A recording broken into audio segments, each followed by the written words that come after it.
حضور صلی اللہ علیہ وسلم صحابہ اکرام رضوانُاللہ علیہم اجمعین سے تفریح طبع کی بھی گفتگو فرمایا کرتے تھے۔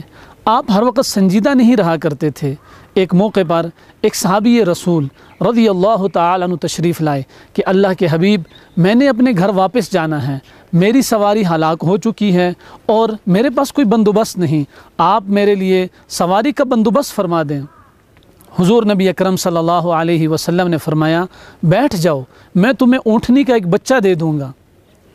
یہ صحابی پریشان ہو گئے، اور اس پریشانی کی وجہ یہ تھی کہ میں نے سفر لمبا کرنا ہے۔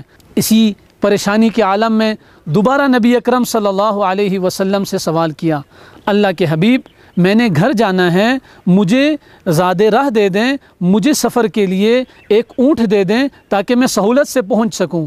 حضور صلی اللہ علیہ وسلم نے فرمایا، صبر کرو، میں تمہارے لیے اونٹنی کے بچے کا بندوبست کر رہا ہوں۔ تھوڑی دیر میں حضور نبی اکرم صلی اللہ علیہ وسلم نے ایک اونٹ منگوایا اور فرمایا، جاؤ اس کو لے جاؤ اور اس پر آرام سے سفر کرو۔ وہ صحابی رسول فرماتے ہیں، میں خوش ہو گیا۔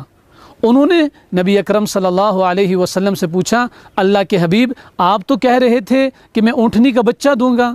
حضور صلی اللہ علیہ وسلم نے فرمایا، ہر اونٹ کسی اونٹنی کا بچہ ہی ہوتا ہے، ہر ایک کی ماں ہوتی ہے، گویا کہ یہ اپنی ماں کے لحاظ سے بچہ ہوا۔